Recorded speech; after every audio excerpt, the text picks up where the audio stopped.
Go, give me your top four. How will the Premier League finish? Oh God. Yeah. Man City. Easy one. Picking Man City in your top four.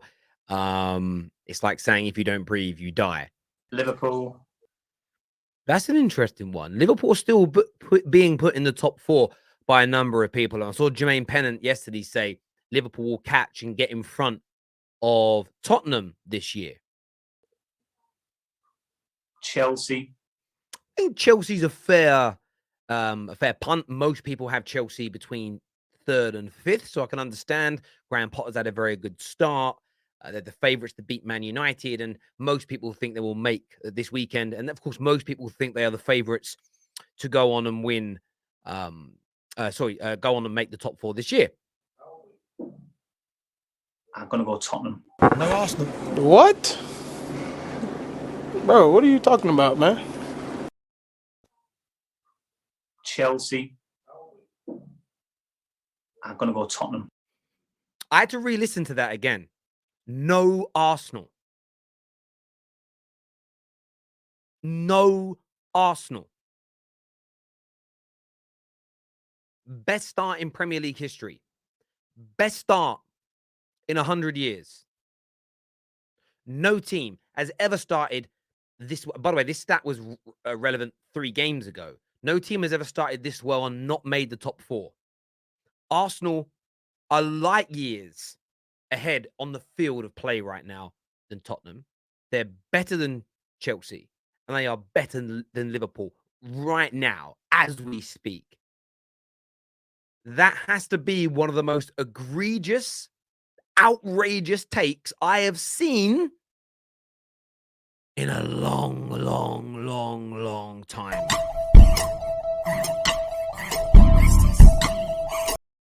No Arsenal. No Man United. No. No. See, I don't even think Downing believes it. I don't actually think he believes it. I'm looking at his face again now. Looking at his eyes there. Like, I don't think he actually believes it. I don't think he truly believes. I don't think he does. I don't know about you lot, but I don't think he does. I think he's kind of like, I'm just saying it maybe to be a little bit controversial. If you ask me now, I think there'll be a lot of twists and turns, but I can see them for you. See, that basically means loads of twists and turns, and I see Arsenal absolutely bottling it. I see Arsenal absolutely collapsing. The only thing I was disappointed with is they didn't make him explain. You've got to ask people to explain their logic. I'm not asking for a job on TalkSport. I don't need a job as it stands right now, maybe in the future, but you've got to ask the questions. You've got to ask the questions. And what I find really interesting about the Arsenal situation, we build up to this weekend, and I look at it along the lines of this. They've got a relatively easy game, and they'll win. I don't see Arsenal losing between now and the World Cup. They've got to go away to Chelsea. I think they'll get a draw at Stamford Bridge. They're that good at the moment. They don't know how to lose, really. They did against Man United purely because of a naive substitution from Mikel Arteta, which I don't think you'll see him make again for a while, if ever. You know, why I go to attacking and keep a high line just after conceding against a team that needs us to have a higher line to have any chance of beating us at that moment in time. To write them off is crazy, but there is a narrative surrounding Arsenal all season. Of course, back in May, Arsenal had bottled their easiest chance to ever make the top 4, and they were never going to get a better chance to get back into the Champions League. Then after a good summer of transfers, Arsenal were, in my eyes, but the narrative was Arsenal were signing bench warmers. Gabriel Jesus is a City reject. Zinchenko, City reject. Who the hell is Fabio Vieira? They have had another bad summer. Remember, that's 2 summers running. And I would say 80% of football fans said no top 4. You then move into August. They won't continue this good start, but they won't continue it. Good couple of games, they won't continue it. As soon as they play a really good team, they'll get beat, they will crumble. And then, of course, one of these bad predictions came true. You move into September, and they lost to Man United. The only good team they played and they lost. I am right. That's what was said. You then fast forward into October, and the narrative has completely changed now to they're not going to win the league. They're not winning the league, though. So the needle's already been moved. So not making top 4 next season after being bottle jobs. Terrible transfers, not making top 4. Good start, but it won't continue. Once they get beat by a good team, they'll crumble. They got beat by a good team. That's it. They're going to fall off. Now what's being stated is, yeah, well, they're not winning the title, though. That was never the expectation. What is soon going to happen, and I'm telling you now, in the next few weeks, you're going to hear, if Arsenal don't win the league, it's a failure of a season. That is the next narrative change that comes. You've still got some of these people dragging their heels like Stuart Downing that are not putting them in the mix. But that's going to be the next thing to come in. That's where the narrative is going to move to. When they win 5 or 6 of their next 7 or 8 games, it's going to be, whoa, if they don't win the league now, it's a failure. Right now, it's no way they can compete. They're probably still going to fall out. The denial is still deep, but it will change. I'm telling you, it will change. 1-0, by the way, in the Europa League against PSV. I'll tell you what, it would have been a good time to play Man City because Arsenal have been so good.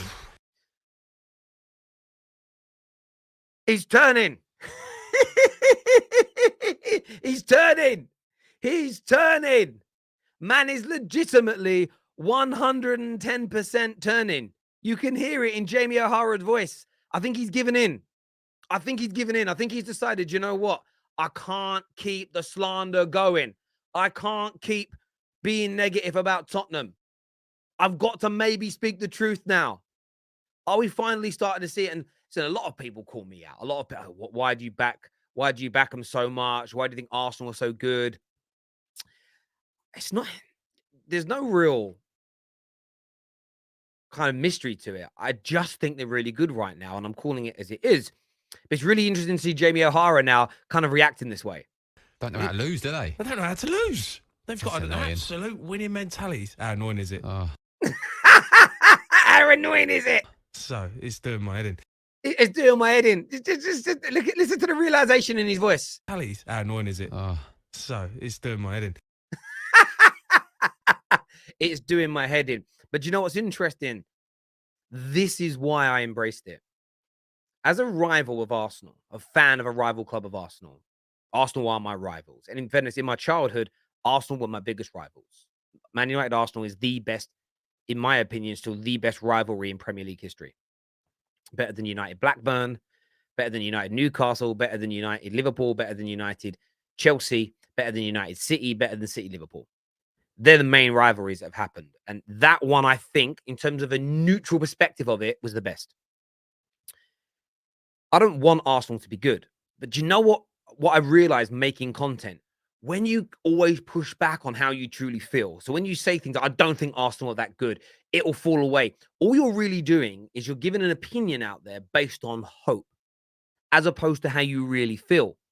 And I've done that before, where I've said, I think Joe Blogs, or I think X, Y, and Z, John Smith, this team, them over there will lose, or they will win, or I think they'll fall apart. And I've been saying it through hope.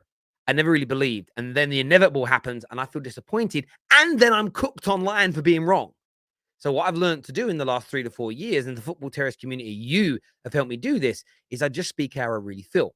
The problem that you have is that some people might only been watching the Terrace for 6 months. They might have only just tuned in and thought, oh, it's so nice to Arsenal. That means you're not a regular.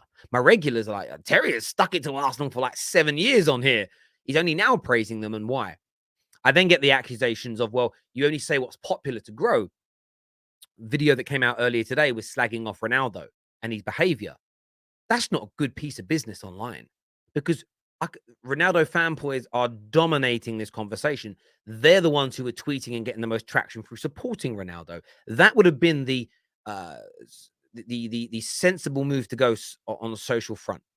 You know, like some of these gamers who they pick one of the major superstar players to fanboy, because what it does for their gaming channels is it brings all those fanboys in to watch them, right? That's the point. I don't do that.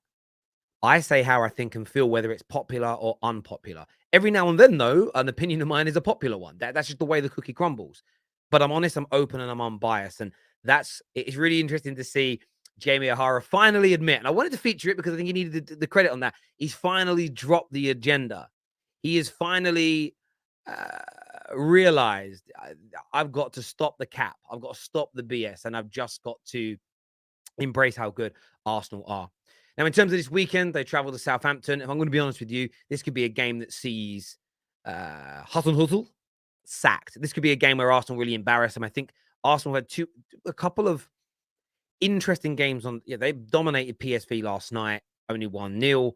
You could argue we're lucky in the second half against Leeds to not concede, but got 3 points. I think a performance is coming, and I think it's going to be against Southampton. I think they'll put in another solid display like against PSV, but I think the clinical wage may return for this game. They've had a couple where it hasn't quite been there at its same potent best. I think maybe now is time for them to bounce back. So I think Arsenal are going to win this weekend.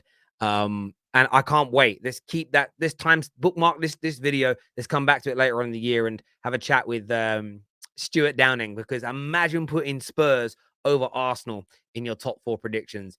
It's crazy. Listen, people, smash the like and share button, subscribe, and turn on that bell notification button as well so you get notified when we go live or when we release more content. Until next time, take care. Goodbye. God bless. Tonight, though, 6:30 as well, by the way. Top 6 show. Make sure you're tuning in live on the Terrace. We'll see you soon.